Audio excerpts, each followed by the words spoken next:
Bienvenue sur le podcast Bro Working. Nous sommes François et Kevin, deux frères entrepreneurs et sportifs. Ensemble, nous décortiquons les clés de l'entrepreneuriat et les secrets pour se sculpter un physique et un esprit solide. Notre ambition avec ce podcast, t'inspirer et te rendre déterminé. Si on peut t'apporter ne serait-ce que 1% de motivation et de discipline, l'objectif du podcast sera déjà atteint. Les épisodes sortiront sur toutes les plateformes de streaming audio et sur YouTube. Quelle que soit la plateforme, abonne-toi pour ne rater aucun épisode. Par contre, les gars, moi, je vous entends, mais je vous vois pas du tout. Monsieur, je me décris physiquement, je suis très beau. Ça te permet de te donner une image assez claire du. Alors, en plus, j'ai lancé l'enregistrement et en fait, nous, on aime bien commencer les podcasts sans intro, etc. Donc, à tout moment, ce que tu viens de dire là, on va le garder. Ouais, ok, pas de souci, pas de problème. Et toi, t'es beau, Kevin, ou pas? Décris-toi un petit peu. Moi, je suis extrêmement beau. Je pense que je suis 2 crans au-dessus de Quentin. Je vous vois Tu m'entraînes pas dur du tout, pour en fait. arriver à ton niveau. Hein. Ah, merci, ça fait plaisir. En fait, Quentin, j'ai quand même la photo de profil, donc ça va, je vois un peu la bête. Bonjour à tous. Ah, on va commencer de façon informelle, comme ça, c'est mieux, c'est plus simple, c'est plus cool. Ah, parce qu'il n'arrive pas à rester sérieux, donc dans tous les cas, ça ne marchera pas. Il ne va pas réussir à faire un. Est-ce qu'à l'armée, attends, mais il va falloir c'est raté, tu vois. Il va falloir que tu me décrives un peu le Kevin de l'armée, parce que moi, je le connais pas. Est-ce qu'il était sérieux? Est-ce que j'étais sérieux, maréchal de logis? Presque trop. Le mytho. Bon, du coup, on va la refaire. Bonjour à tous. Bienvenue dans le podcast. Nous sommes en compagnie de François et Quentin, donc le premier guest de ce podcast. Donc, je suis ravi de l'avoir parmi nous aujourd'hui, étant donné qu'on a servi ensemble dans l'armée française. Quentin était donc mon supérieur à l'époque. On est parti notamment en Afrique ensemble.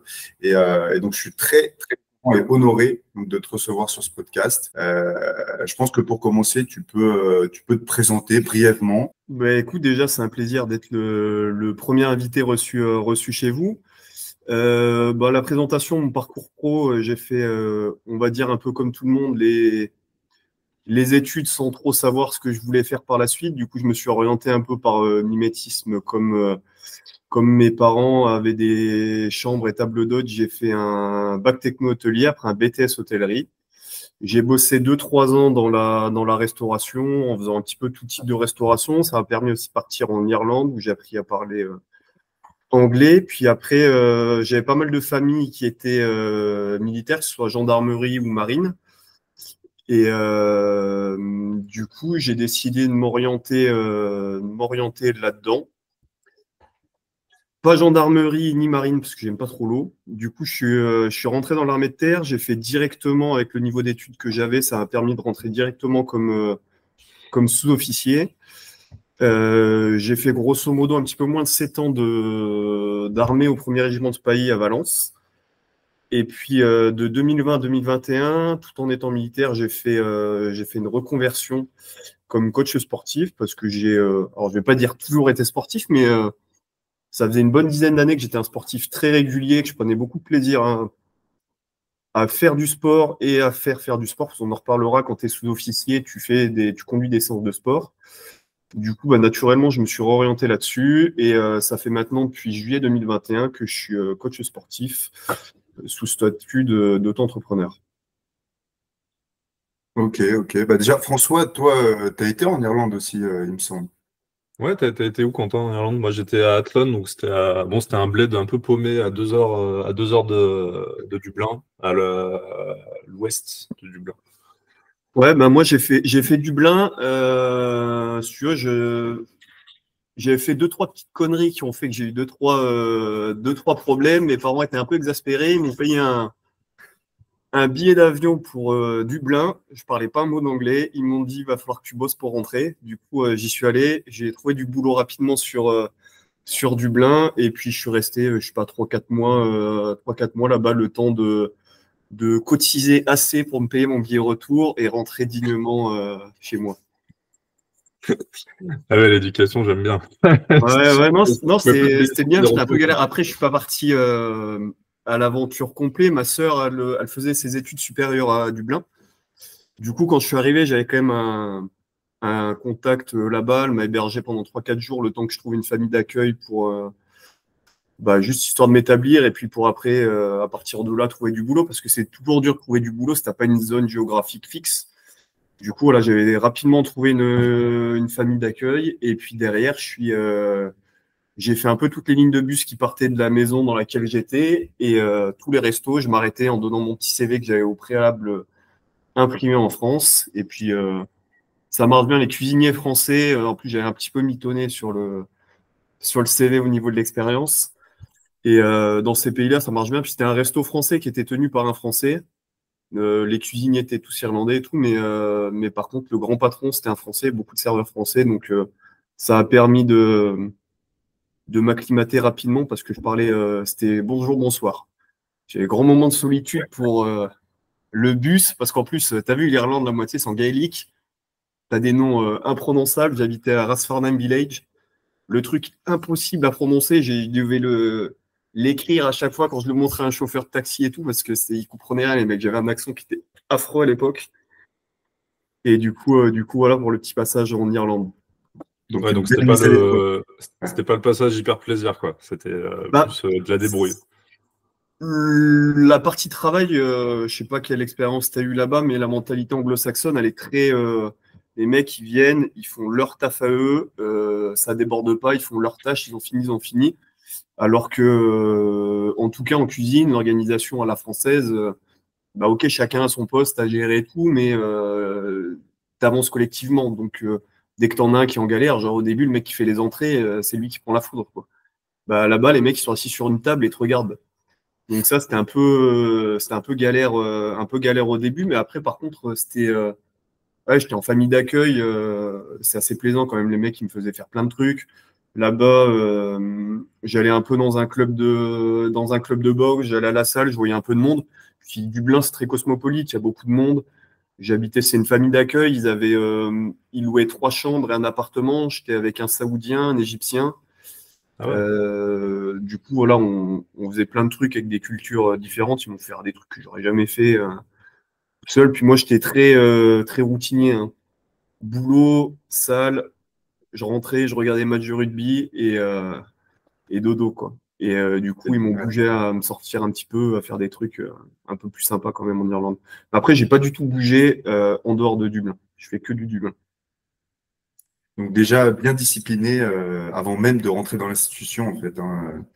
Et qu'est-ce qui a fait? Alors, tu savais pas déjà que tu allais aller dans l'armée, mais qu'est-ce qui a fait qu'est-ce qui t'a fait vraiment prendre ta décision et te dire, allez, je vais dans un CIRFA, je vais claquer ma gueule en treillis. Ben, comme je te disais, je savais que la cuisine, ça me plaisait pas. C'était pas un truc que je voyais pas ça comme mon métier à vie. C'était une période transitoire. J'ai fait ça comme étude. Derrière, bah, tu as tout le temps du boulot en hôtellerie, donc c'était facile à trouver. Les potes que je me suis fait durant les études, ils faisaient tout ça. Donc voilà, par mimétisme, je faisais un peu ça. Après, comme je te disais, j'ai une famille qui était beaucoup de militaires dedans. Mon grand-père était militaire. J'ai 2 oncles qui étaient militaires. J'ai des cousins qui étaient dans l'armée. Donc j'avais un environnement familial qui était assez propice à ça. J'ai des parents qui sont passionnés d'histoire, donc entourés de bouquins sur la Seconde Guerre mondiale, la Première Guerre mondiale, guerre d'Algérie, Indochine, tous ces merdiers-là. Et puis, j'ai une éducation, même si je ne le suis pas spécialement maintenant, mais j'ai une éducation assez catholique, tournée un peu vers l'autre, le service des autres et les trucs comme ça. Donc, l'armée, ça a amené des valeurs comme celle-ci qui ont fait que c'est assez naturellement, en fait, comme je te dis, après, les périodes où je me cherchais un peu, j'étais pas trop. Je me suis dit, ça va m'amener un cadre. J'avais un peu des connaissances sur la gendarmerie, la marine et tout, en termes de poste, de grade, tout cet environnement-là, mais l'armée de terre, j'y connaissais rien du tout. Du coup, je suis allé au centre de recrutement. À l'époque, j'étais à Gap. Je suis allé au centre de recrutement à Gap. Et normalement, tu connais hein, l'adjudant-chef de là-bas, il m'a un peu escroqué, il m'a raconté tout ce que je voulais entendre. C'est des bons commerciaux, les mecs? Ah, mec, ils sont payés pour ça, les mecs. Ouais, un peu. Bah, si tu veux, moi, ce qui m'intéressait, c'était de revenir au régiment à Gap parce que déjà, moi, je suis de Grenoble. Donc, en fait, c'est la brigade de montagne. J'ai été entouré depuis tout petit tu vois, je voyais les mecs avec les tartes. c'était mon, tu vois, c'est mon délire. Je m'étais dit, je veux faire ça. Et puis à Gap, c'était un régiment de chars, donc je me suis dit, bon, bah, je vais aller là-bas dedans. Et le mec, il me dit, ouais, mais il doit avoir des quotas, j'en sais rien, tu vois. Et il me dit, ouais, mais avec le profil que tu as, bac+2 et tout, fais direct sous-off. Je me suis dit, ouais, bah ok, fais sous-off, j'en sais rien. Je lui dis, mais je peux revenir à Gap. Il m'a dit, ouais, tu fais tes 8 mois de classe et tu reviens à Gap. Et en fait, j'ai découvert au bout de 3 jours à l'école là-bas que, en fait, non, c'était le classement qui faisait que t'allais ou t'allais pas, si jamais il y avait des places dans le régiment, dans ce régiment-là. Là. Donc, il y en a eu, mais j'ai pas eu. Ah putain, et t'étais bien classé ou pas? J'ai fini 3e, moi. Oh. Sur combien déjà? J'ai fini 3e, mais genre combien? le premier, il est parti à Tarbes, au premier régiment parachutiste. Ouais. Et le 2e est parti à Gap. Après, j'ai fini 3e dans ma spécialité, hein, pas de Saint-Mexin. C'était par spécialité. Beaucoup les premiers, c'était beaucoup des mecs de l'infanterie en général, parce que les places étaient chères. Et surtout, les premiers de l'infanterie pouvaient partir dans les forces spéciales directes. Du coup, les mecs, ils se tirent un peu la bourre. Moi, franchement, si j'avais un peu plus bossé, j'ai toujours, à l'école, j'ai toujours été un peu branleur. À partir du moment où je savais que le diplôme, c'était bon, quoi, je fais pas plus que nécessaire. Et j'ai trop vite su que bon, ouais, ça allait être facile, quoi. La moitié des mecs qui étaient dans ma spé, c'était des tanches en sport. Et puis, t'as facilement quand même des bonnes notes. Si t'es c'était un peu de mémoire, t'es un petit peu assidu, ça va vite. Et du coup, j'ai pris le truc un petit peu trop à la légère. Il m'a manqué, je sais pas, 0,1 point pour avoir Gap, du coup. Ok, donc ils t'ont orienté vers l'ESPAI. J'imagine que tu n'as pas choisi. Si, j'ai choisi parce que du coup, j'avais le choix. Il restait quand même pas mal de bons régiments, dont des régiments de troupes de marine. Et mon encadrement me poussait d'ailleurs à aller là-bas. Mais si tu veux, tu viens de Grenoble. T'habites à l'époque, j'habitais à Sisteron. C'est un petit bled à côté enfin, un petit bled, c'est une ville à côté de Gap. Et mes parents étaient à Grenoble. Et si tu veux, la proximité, c'était Valence. Pour moi, les Poitiers, Angoulême, si tu veux. En plus, l'école là que j'ai fait, c'était Saint-Mexan, c'était à côté de Poitiers, et si tu veux, c'est la tristesse absolue, Saint-Mexan. Et je me dis, c'est bon, j'ai fait mes 8 mois, je vais pas retourner me mettre une saucisse et rester à Poitiers, quoi. Même si le régiment, c'est un des régiments les plus cotés, je me suis dit, bon, bah, go à Valence par facilité géographique, on va dire. Ouais. Du coup, est-ce que vous vous rappelez de la première fois que vous vous êtes croisés, tous les deux, du coup? C'est dans quel contexte? Alors, la première fois exacte, je sais pas. Et je me rappelle bien du contexte, ouais. En gros, moi, on était dans 2 escadrons différents, donc c'est des unités d'à peu près une centaine de personnes. Et moi, je venais d'arriver, du coup, j'avais terminé mon école de cavalerie à Saumur, j'ai intégré mon escadron et je suis parti à Sentinelle en Vigipirate à Paris. Et j'ai mon chef de peloton qui vient me voir et qui me dit, est-ce que y a un escadron qui cherche des sous-officiers pour partir en Centrafrique? Tu viens d'arriver, ça te ferait une bonne première expérience. Est-ce que tu veux qu'on te jette dans le bain direct? Je dis, bon, bah ouais, ok. Du coup, j'ai pris mon petit sac, je suis rentré à Valence, j'ai fait mes affaires, j'ai pris le train et je suis arrivé. Ils étaient donc l'escadron où Kevin était rattaché, parce que du coup, il n'était pas non plus de cet escadron-là. Ils ont été rattachés. Ah oui, c'est ouais, on est parti avec le premier. Avec le premier, ouais. Et du coup, ils étaient en préparation dans un camp qui s'appelle le Sanzub. Et je les ai rejoints là-bas. Donc, ça devait être quelque part par là, au Rasso du lendemain, je pense. Ok, donc j'explique vite fait brièvement ce qu'est le Sanzub. Donc, c'est un centre d'entraînement avec du mobilier donc de campagne. Donc, c'est un espèce de grand terrain où on entraîne en fait toutes les différentes sortes d'armes. Donc, tu as de la cavalerie, de l'infanterie, et voilà, on s'entraîne là-bas. D'ailleurs, il fait froid, donc on fait souvent froid, souvent mauvais temps. Le mois de février, c'était sympa, ouais. Mais c'est là-bas qu'on s'entraîne pour ensuite aller dans des pays bien chauds. Donc, Ouais, voilà, et sacré sens du. la spécificité du truc, c'est de préparer au combat urbain. Oui. T'as une ville qui est reconstituée et un village, et le but, c'est d'entraîner la coordination des différentes composantes de l'armée. Donc, comme il disait, hein, l'infanterie, la cavalerie, le génie, un peu tout ce qui se fait pour apprendre à se battre dans un contexte urbain. Ouais, voilà, Ok. c'est donc progresser à travers du mobilier urbain. Et, ouais, d'ailleurs, c'est plutôt super bien fait. Bah, c'est Et, ce que j'allais dire, c'est stylé, ouais. Ah, c'est une vraie ville, hein. C'est une ville, je crois. Ça fait un truc genre 4-5 000 habitants. Après, le village, c'est un espèce de bled de 300-400 habitants.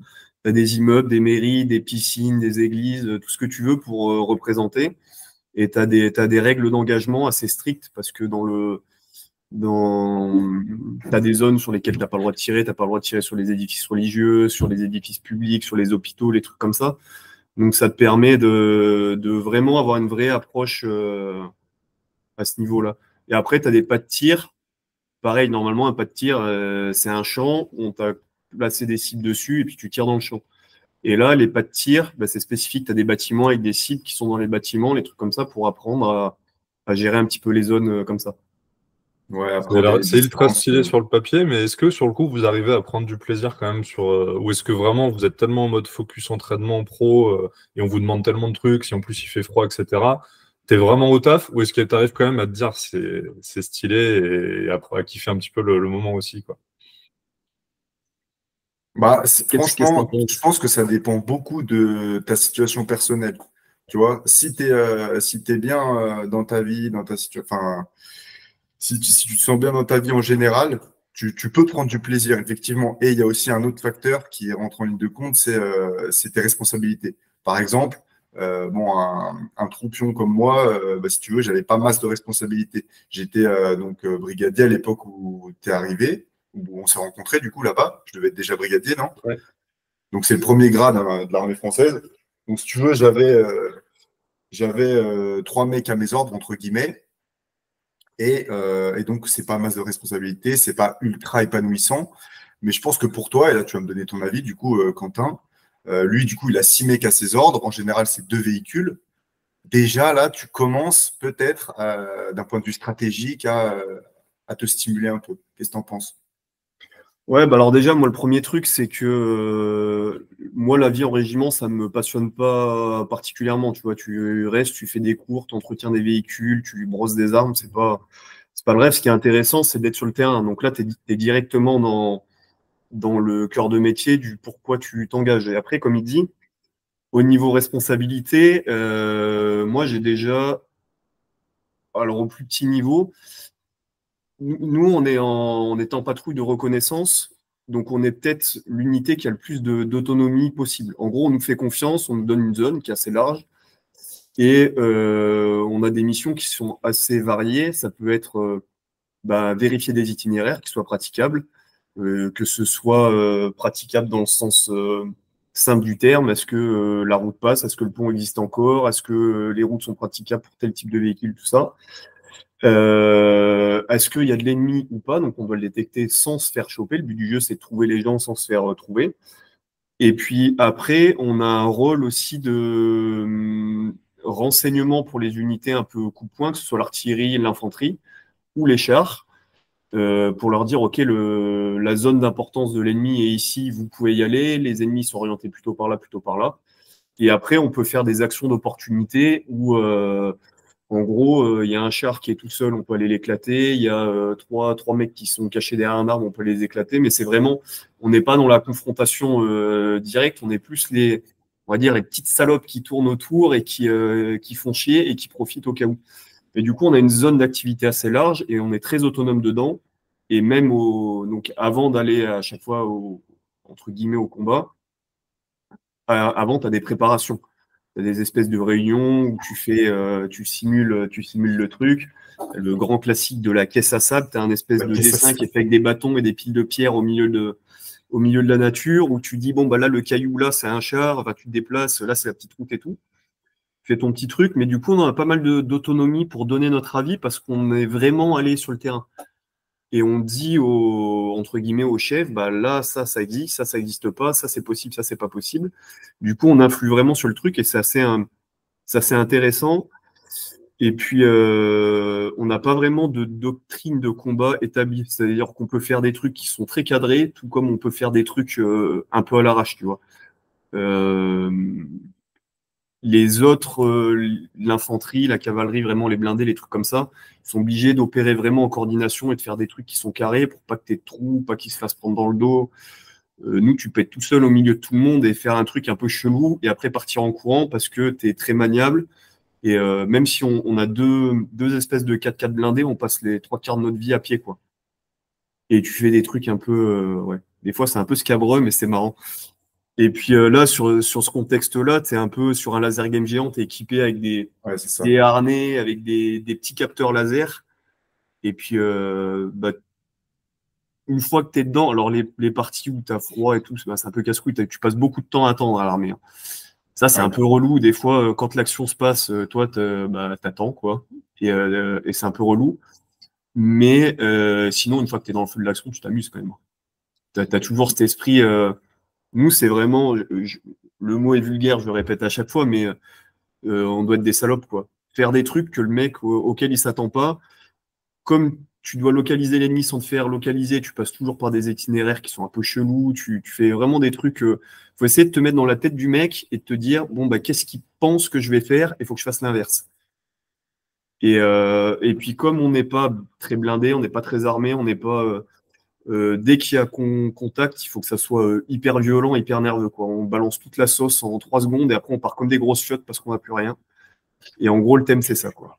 Et du coup, c'est intéressant là, parce que pour qu'ils comprennent encore mieux, qu'ils se fassent une meilleure image, est-ce que tu peux nous dire un petit peu l'arsenal d'une section de renseignement, enfin typique de nos escadrons là? Bah, nous, du coup, comme c'est découpé, tu as on marche par binôme de véhicules. Donc, tu as 4 groupes, un groupe de commandement, donc avec le chef de section, son adjoint. Leur rôle, c'est de coordonner tous ces groupes-là, que ce soit au niveau de la tactique ou de la logistique. Et après, tu as 3 patrouilles de binôme de véhicules blindés. Donc, on a un VBL, c'est un blindé qui fait 4 tonnes. C'est maniable. Ça grimpe au mur. Enfin, tu passes dans des endroits un peu. Tu peux tout faire. Le véhicule est vraiment trop bien. On l'a vu d'ailleurs en Centrafrique, il y a les Américains avec leur Hummer, les mecs en sortant du camp et s'embourbent. Et toi, tu passes, tu fais nimp, quoi. Et donc, dedans, tu as celui de commandement en général. Donc, à chaque fois, dans chaque véhicule, tu as 3 personnes. Tu as le chef de patrouille qui a une mitrailleuse de 7,62. Et les 2 autres personnes, ils sont armés avec leur armement de bord. Donc, nous, à l'époque, c'était le FAMAS. Maintenant, c'est le HK. Quand on est parti en Centrafrique, c'était le FAMAS. Et puis après, il y a l'adjoint qui a un VBL avec une mitrailleuse de 12,7. Et les deux, le chef de bord plus le conducteur qui ont leur FAMAS. Et puis à côté, en fonction de ce que tu fais, en général, tu as un AT4, donc c'est un lance-roquette.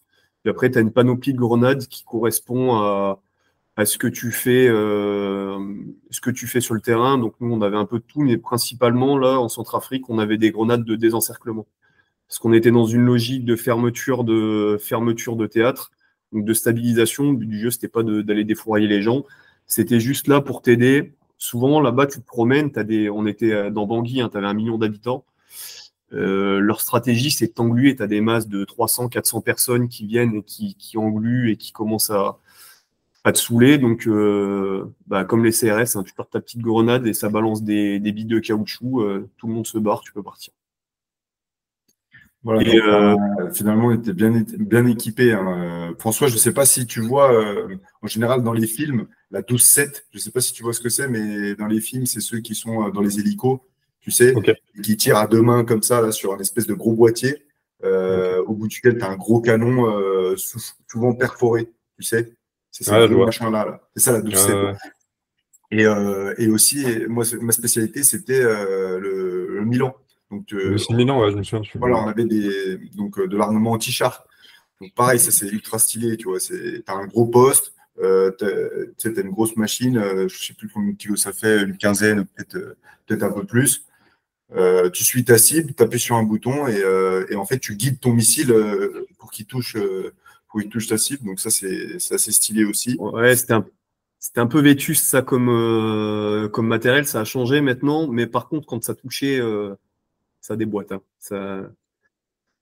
Ah, J'ai ça fait pas mal peut de être tirs, bizarre. j'ai fait chef de pièce pour, je sais pas, 10 ou 15 tirs de missiles. Quand ça pète au bout, là, tu sens le Ouais, faut souffle pas qui être au revient. champignon à côté, quoi. Et Ah ouais, ouais? ça, le Ouais, truc, il pète à plus d'1 kilomètre et tu sens l'onde de choc qui revient. Tu te dis, ah ouais, si je suis à côté, je suis fracassé. Quoi. Ouais, il fallait pas être au mauvais 2000 endroit au mètres, mauvais c'est moment, max. quoi. Ouais, même si tu vises un char, le mec qui a 50 mètres, ça lui fait du mal. Hein. Ça, c'est sûr. Du coup, vous avez fait la Centraf ensemble, c'est ça? Ouais. 2 fois? Parce que Ça. tu as fait 2 fois, Kevin, je crois, la Centraf, non? Moi, j'ai fait une première fois à mon arrivée en fait à l'armée dès la deuxième année. Donc Ok. là, non, c'était Saint-Quentin et la deuxième, c'était en 2014-2015, non? Non, 2016. 2016, ok. Donc c'était la première, c'était 2014 et la suivante, voilà, Quentin 2016. Donc là, ça n'avait rien à voir avec la première en fait, celle qu'on a fait ensemble, Quentin, parce que voilà, comme C'est je quoi la disais, différence c'était entre les deux? fermeture de théâtre. Donc on faisait beaucoup de patrouilles dans Bangui, donc dans la capitale. Et effectivement, voilà, le gros danger, c'était ça, c'était de se faire dépasser par la foule et c'est pour ça qu'on n'était pas ultra armés. La première, j'avais carrément une mini-mi. Et on se baladait vraiment dans tout le pays. Et bon, c'était autre chose, hein, mais c'est vrai que tu vois, de mon point de vue de brigadier, et puis franchement, j'étais pas ultra investi. Je respectais les ordres, tu vois. Bah, de toute façon, Quentin, on était ensemble, donc j'aimais beaucoup ta manière de commander. Je trouvais ça stylé et ça marchait bien en fait. Hein. Ça marchait super bien. Par contre, moi, j'avais pas du tout cette vision globale, tu vois. J'étais pas du tout investi. Ça, je me rends compte là pendant que tu parles. J'avais pas du tout cet investissement de. Enfin, ouais. Tu sais, on nous donnait des trucs à apprendre parce que du coup, on était un escadron de renseignement, donc on devait apprendre des véhicules et des trucs par cœur. Mais tu vois, et je pense que ça a été peut-être un échec dans la pédagogie de notre escadron, c'est que il y a aucune passion du métier qui nous a été transmise, je trouve. Alors, c'est pas forcément de la faute à nos supérieurs, parce qu'il y en a qui ont fait, bah, comme toi, Quentin, qui ont super bien fait leur boulot. Mais c'est vrai que c'est ce que j'ai trouvé un peu dommage. Puis c'est aussi de ma faute, hein, parce que bah, clairement, je ne me suis pas investi plus que ça. Et Toi, Quentin, tu avais baigné dans le sérail aussi de génération en génération. Tu avais déjà peut-être la mentalité qui Non, allait mais bien. Tu étais déjà en fait, comme il passionné un dit, petit peu, peut-être déjà avant d'arriver, tu étais déjà passionné parce que tes parents aussi t'avaient vendu le truc aussi, peut-être, non? non, non, là, pas Non? spécialement, mais en fait, comme il dit, à l'armée, il y a un truc qu'ils aiment bien dire, c'est le besoin d'en savoir. Chacun à ton niveau, tu bénéficies d'une partie des informations, de la vue d'ensemble, mais pas de tout. Et plus ton niveau augmente, plus ta vision sur la situation, elle est large. Et comme il disait, lui, il est brigadier. Et en fait, du coup, il participe pas au briefing, il n'a pas accès, tu vois, il n'a pas d'accès à un ordinateur pour voir toutes les demandes de recherche, tous les trucs comme ça. Et du coup, en fait, c'est moins fédérateur, tu vois. Bien Quand sûr. on dit viens, on va faire ça, mais qu'on ne dit pas pourquoi, c'est un peu compliqué. Et donc, nous, le but du jeu, c'était d'essayer de transmettre ça aux gens de notre patrouille, mais c'était compliqué. On demande beaucoup de choses, en fait. On demande d'être le lien avec l'étage d'au-dessus et d'être le lien avec l'étage d'en dessous et de réaliser les missions pour les mecs du dessus avec les mecs d'en dessous. Mais des fois, on ne te laisse pas le temps ni les moyens de faire adhérer. C'est-à-dire que tu as déjà, quand tu es au régiment, alors là, je sors complètement du contexte opérationnel, hein, on revient au régiment. Souvent, on te donne une image de bon, bah, tu es en échec scolaire, va à l'armée. Tu arrives à l'armée, tu n'as que des cours. T'as que des cours, que des cours, que des cours, tu vois. Et le mec à qui on a dit, bah, ouais, t'es en échec scolaire, tu vas aller à l'armée, ça va te faire du bien. Le mec, boum, il arrive, il se tape des 7 heures de cours tous les jours. Et en plus de 7 heures de cours, qu'avant il rentrait à la maison, je vois la play, et bah, le soir, il doit faire des conneries, tu vois. Donc, c'est un peu dur de faire adhérer. Et tu dois coller à un truc, c'est un programme, ça s'appelle le SAIC régimentaire, où on t'impose une manière pédagogique. Alors, c'est une manière pédagogique qui, entre guillemets, a fait ses preuves sur des gens réceptifs, et c'est le meilleur moyen d'apprendre une quantité importante de choses en un temps minimum, et que même un mauvais enseignant soit capable d'enseigner à des mauvais élèves. Mais par contre, tu n'as pas de liberté. Moi, j'ai essayé plusieurs fois de changer un peu les trucs pour faire adhérer, parce que par exemple, Kevin, si lui il reste militaire durant 15 ans, 15 ans, il va faire les mêmes cours. Et nous, les sous-officiers, on tourne, on va dire, tous les 3-4 ans, on va changer de poste et va retomber sur un jeune qui débarque, et ça fait 6 mois qu'il est là, qui va reprendre les cours au cours numéro 1. Et le mec, ses jumelles, il va les avoir vues 72 fois dans sa vie, avec 72 fois le même cours. Et du coup, en fait, on te donne pas les moyens, enfin, c'est pas qu'on te donne pas les moyens, mais c'est qu'on te fait pas confiance pour adapter la pédagogie selon ton public. Et Là où c'est bien fait quand même, excuse-moi, je te coupe, mais là où je me rends compte a posteriori que c'est pas si mal fait que ça, c'est que c'est l'échelle sociale. C'est que une fois que tu as passé, je sais pas moi, 3-4 ans en tant que bricard, en tant que brigadier, il y a un moment donné, il faut monter. Donc en général, on te ventile à Saint-Mex. Et là, du coup, tu as cette opportunité de voir et d'accéder à tout un panel d'autres informations. Et à mon sens, c'est ça qui fait que là, ça peut avoir du sens. Mais effectivement, pour ceux qui sont à l'armée sans objectif, qui n'ont pas forcément d'ambition, et là, c'est comme ça, il y en a qui n'ont pas forcément l'ambition de progresser socialement.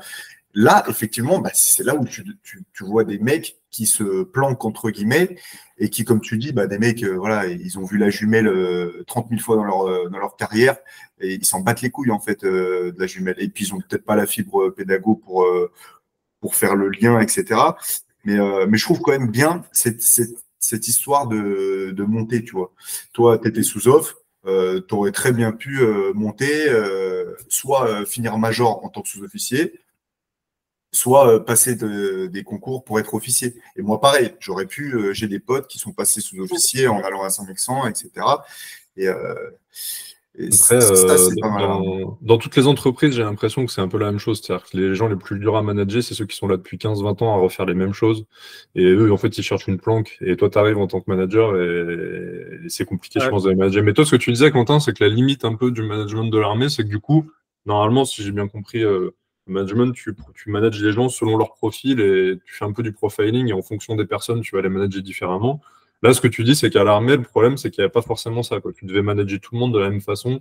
Il n'y a pas forcément d'adaptation selon les profils. C'est pas une question de management, parce que moi, au sein de mon groupe, je traite tout le monde pareil. J'ai toujours fait le choix de pas choisir. Alors, j'ai pas fait le choix de pas choisir, parce que tu choisis quand même les profils que tu as dans ton groupe et tout, si tu peux.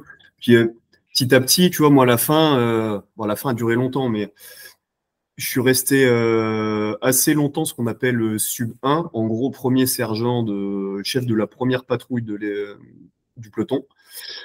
Et du coup, je faisais quand même pas mal ce que je voulais, et j'avais quand même pas mal d'influence sur les personnes que j'avais dans mon...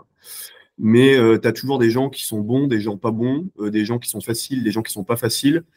Et j'ai jamais fait le choix de la facilité, de me séparer des gens qui n'avaient pas forcément un caractère facile. Et j'ai toujours cherché à être juste et plus à diriger par l'exemple qu'en disant c'est moi le chef. Donc je fais et vous faites en même temps que moi, et ça a toujours plutôt bien marché. J'ai jamais je suis jamais arrivé en disant bon les gars vous faites ça et moi je vais me foutre sur mon lit ou je vais faire. Donc j'ai toujours tout ce que j'ai demandé aux mecs, je faisais toujours plus, ce qui faisait qu'il y avait toujours une bonne adhésion et que je considérais toujours les mecs que j'aimais bien comme les mecs que j'aimais pas. Il y avait une répartition équitable des tâches, que tu sois bon ou mauvais. Et j'ai toujours, t'as un règlement qui est strict. Et j'ai toujours plus ou moins essayé de, ok, les mecs, vous faites des petites conneries et tout. Je préférais les petites conneries contrôlées que de chercher à être trop strict et que tu aies des grosses conneries incontrôlées qui se produisent. Dans ton dos, que tu vois pas. Voilà, du coup, j'ai toujours pas couvert, mais tu sais, un peu une relation de, tu sais, de grand frère. Ok, ok, fais tes trucs, mais si j'ai des emmerdes, je te défonce. Et par contre, les mecs, quand je les défonçais, je les défonçais. Et du coup, est-ce que tu as des souvenirs de est-ce que tu as des souvenirs de trucs, tu sais, de petites conneries ou allez, on va dire la plus connerie que tu aies pu voir dans ta carrière, que tu as couvert, si tu peux le dire, bien sûr. Si tu peux le dire. Celle qui t'a fait le plus suer, celle pour laquelle tu t'es dit, bon, ok, là, c'est chaud, il y a un enjeu. En 7 ans, quand même, tu as bien dû avoir un truc. Ouais, j'ai déjà un pilote qui est parti en patrouille sans fusil. Donc, tu vois, ça, François, typiquement. Il avait perdu son arme ou il l'avait oublié quelque Non, part? il l'avait pas pris. On était en Centrafrique, hein. Mais, donc, t'as un contrôle au début. Donc, tu demandes à tout le monde de te faire le compte rendu comme quoi il a tout. Et tout le monde lui dit ouais, bon, ok, bon, bah, c'est bon, départ en patrouille, on part et tout. Et puis, au retour, on quitte les véhicules et je vois que mon pilote, il a pas de fusil. Je lui dis, il est où ton fusil? Puis le mec, il est vraiment surpris, tu sais, je sais pas et tout, panique, on va voir dans la chambre et le fusil, en fait, il était resté sur le câble d'armement dans la piole, tu vois. Putain, et ouais, là, du coup, s'il y avait eu un truc, c'est Quentin qui prenait tout, tu vois. C'est chaud. Ouais, c'est vrai qu'à l'armée, le fusil, c'est un prolongement de ton corps, normalement, tu vois. Tu perds ton fusil, c'est un truc chaud. Dans tous les CME, tous les stages que tu passes, tu perds pas ton arme, quoi. Et, ok. Du coup, Quentin, t'as fait Centraf, t'as fait d'autres OPEX ou t'as fait uniquement Centraf? Non, je suis donc Centraf en 2016. Après, je suis parti en Nouvelle-Calédonie en 2017-2018. Et après, en 2020, je suis parti au Liban. Ah putain, le Liban, ok. Ouais. Ok.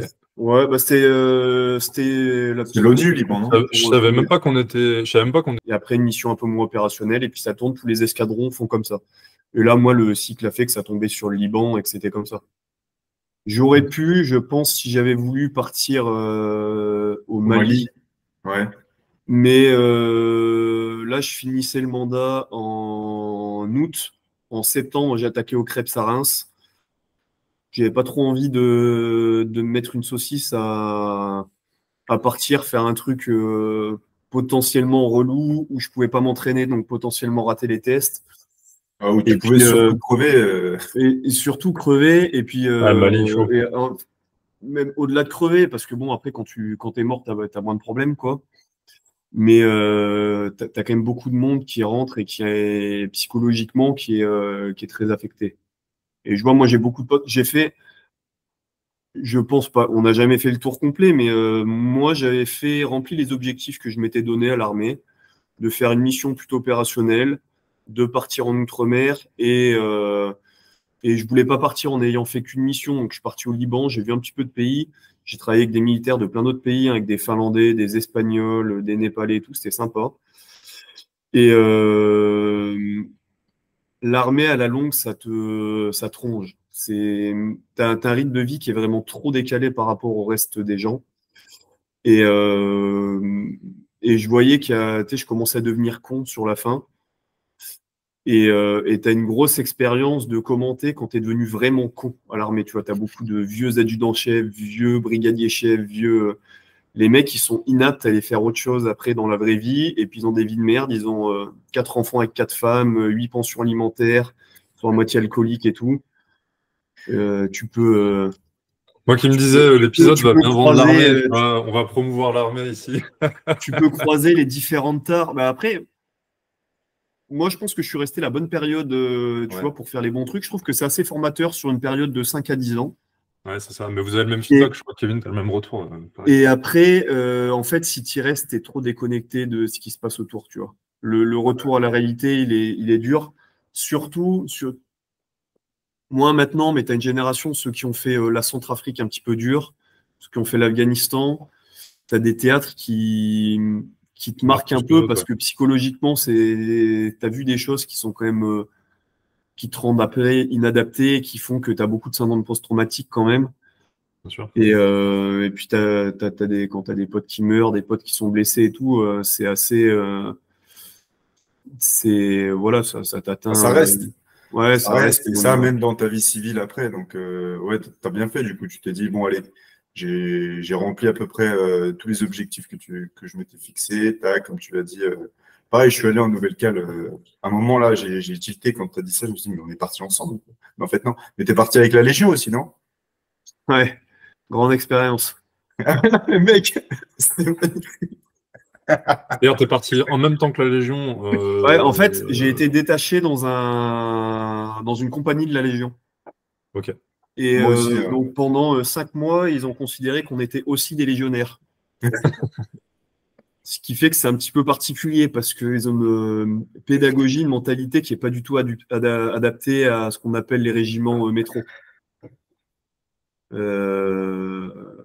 un exemple concret de pédagogie made in Bah, Non, nous, mais- en plus, c'était pas forcément très bon début sur la Nouvelle-Cale, quoi. Et donc Ouais. tout ça, c'est un peu les limites de l'armée, mais si vous deviez tous les deux donner le truc le plus positif que vous ayez appris sur vous, ou enfin que ça vous a appris, quoi, que l'expérience armée du coup vous a apprise, c'est quoi le truc quoi que vraiment, si vous n'aviez pas fait ça, vous ne seriez pas pareil aujourd'hui, quoi, dans votre métier de coach sportif ou dans votre vie perso, enfin les deux en fait. Le cadre. Pareil, c'est ce que tu disais quand en début, tu es allé dans l'institution, tu recherchais un cadre. En tout cas, moi, c'est ce dont je retire le plus de bénéfices de mon parcours là-bas. C'est un cadre, la discipline, évidemment.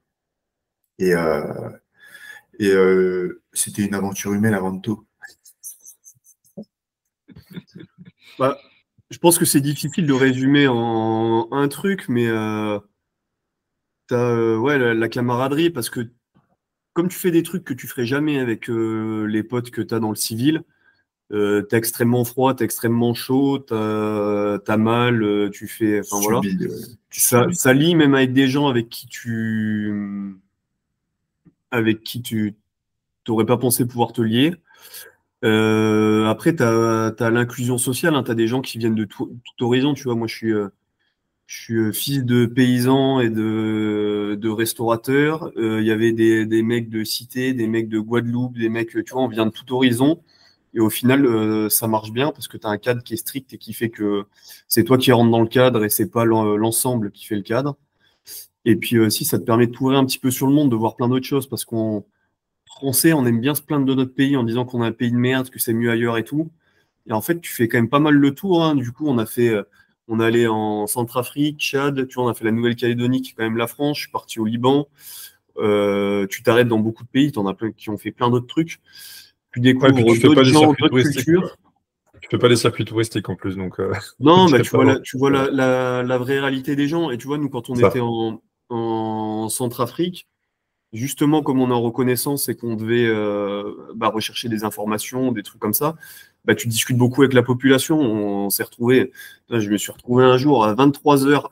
Je sais pas si tu te rappelles, c'est dans le 5e arrondissement. Là, il s'était fait allumer un soir. Et c'était la panique dans le quartier. Et il nous envoie comme ça en express pour voir ce qui s'est passé, en gros. Et on se fait insulter de partout parce que, genre, on n'a pas été là pour s'interposer, ils ont eu des morts. On est force d'interposition, mais on n'était pas là. Donc, et le seul mec du quartier qui veut bien me parler, il me dit, vas-y, viens boire une bière. Je dis, oh putain, viens boire une bière. Ok, j'arrive.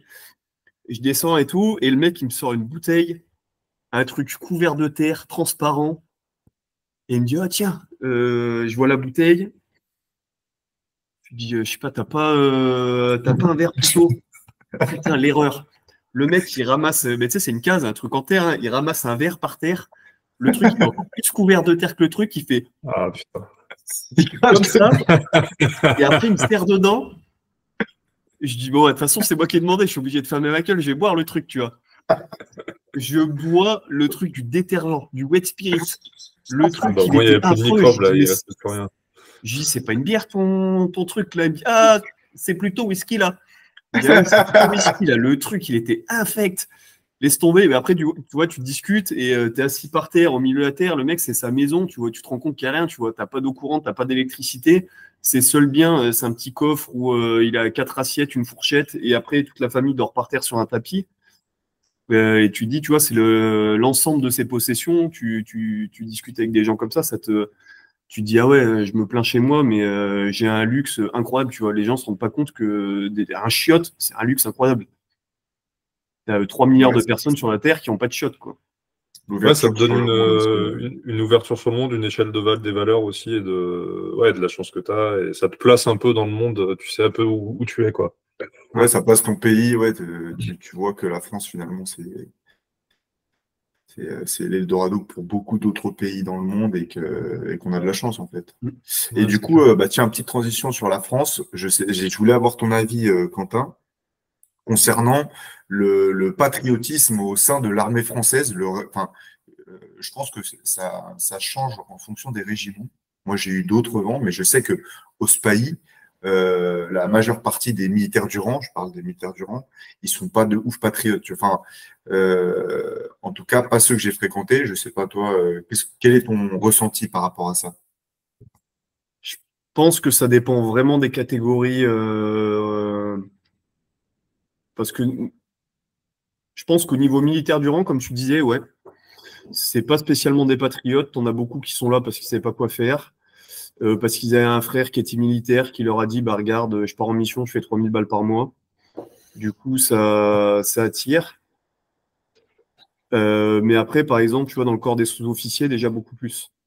Hmm. Et après, les officiers, nous, je pense qu'on a le pinacle de l'officier français au SPAI, tu vois, c'est vrai.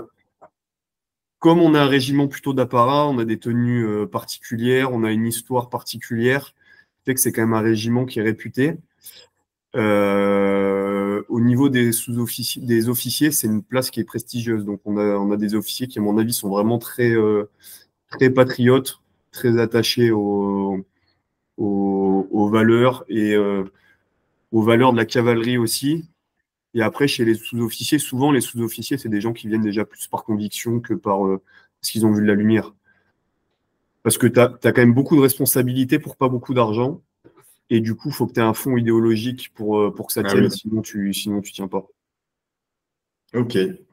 Ouais, il faut un pourquoi fort, une grosse vocation pour Ouais, et pouvoir tenir. puis, tu as tendance à perdre tes idéaux qui font que tu es rentré. Le pourquoi de tu es rentré, il change en cours de route parce que tu te rends vite compte que ouais, c'était une idéologie quand tu es rentré. Et après, tu te fais des idées quand même beaucoup plus Concrète, quoi. pragmatiques, on va dire, en cours de route, quoi. Ok. Ouais. Et du coup, autre sujet aussi que je voulais aborder, c'était ton ressenti une fois que tu es arrivé en tant que direct. Parce que je sais que des sous-officiers, bah, comme tu le disais, il y a une rotation. Donc en tant que militaire du rang, comme subordonné, tu as un certain nombre de sous-officiers. Il y a un roulement, en fait. Il y en a qui font un certain temps, ensuite ils se barrent. Donc on a eu accès à différents profils. Et donc, il y avait des profils, voilà, donc des mecs, si tu veux, qui n'avaient pas trop de gueule, qui étaient là, qui commandaient juste avec le grade. Et du coup, ça, c'est vrai que parfois, ça avait tendance à me faire un peu de peine, tu vois, parce que les mecs, bon, bah, ils auraient mieux fait de rentrer militaire du rang. Et puis, il y a des mecs comme Quentin, tu vois, qui avaient quand même de la gueule et qui réussissaient à s'imposer. Parce qu'en fait, bah, raconte. Tu le feras mieux que moi. Raconte un petit peu les difficultés de rentrer en tant que direct. Ouais, bah comme tu dis, en fait, le problème, c'est que la formation que tu as à Saint-Mexan, elle fait de toi, en gros, le militaire du rang parfait, mais elle te met jamais en situation de commandement. Et puis, tu as un bagage technique qui est très faible. En gros, tu n'es pas du tout entraîné sur les équipements que tu vas retrouver en régiment. Tu as un panel d'équipements qui est très généraliste, qui est commun à tout ce que tu peux retrouver dans l'armée, mais pas du tout au régiment, surtout au régiment de combat, en fait. Et puis, tu arrives en régiment de combat, bah, les mecs, c'est des combattants, quoi. C'est des types qui veulent. C'est des mecs qui aiment se bagarrer, des mecs qui veulent faire la guerre, tu vois, un profil assez viril, on va dire.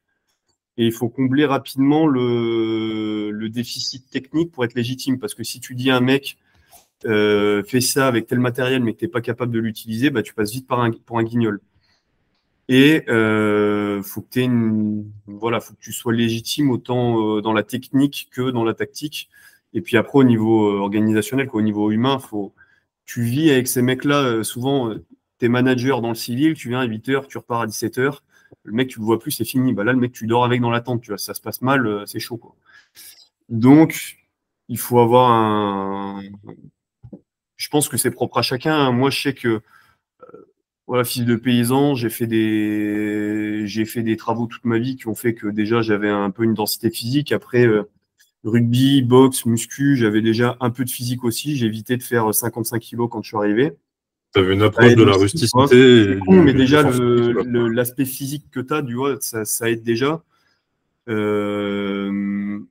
Et puis après, comme je te disais, moi, j'ai essayé d'être par l'exemple. Donc, j'ai vite cherché à... J'aime pas passer pour un con, donc j'ai essayé d'avoir le plus de capacité technique le plus rapidement possible, d'être un petit peu un éponge à tout ce qui pouvait se faire pour jamais être en défaut devant un matériel ou devant une situation.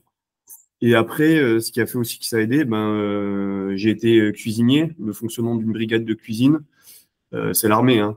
T'as chef, sous-chef, t'es en dessous, et puis t'apprenais à fermer ta gueule. À chaque fois qu'on disait un truc, c'était oui, chef. Et puis, donc, tu connais le fonctionnement, tu sais comment ça a été, tu sais ce que tu as aimé auprès de tes différents chefs, ce que tu n'as pas aimé, et ça te permet déjà d'être cohérent pour la suite, quoi. Il va falloir que je vous laisse, les gars, parce que j'ai un coaching dans peu de temps, assez loin. Du coup, il va falloir que je prenne la voiture. Au pire, on fera la partie 2. Au pire, on peut faire une partie 2, parce que du coup, on n'a pas du tout parlé de sport. C'est ça, c'est ce que j'allais dire. Sport, entrepreneuriat, etc. Ouais. Exactement. On se fera une partie 2 avec grand plaisir.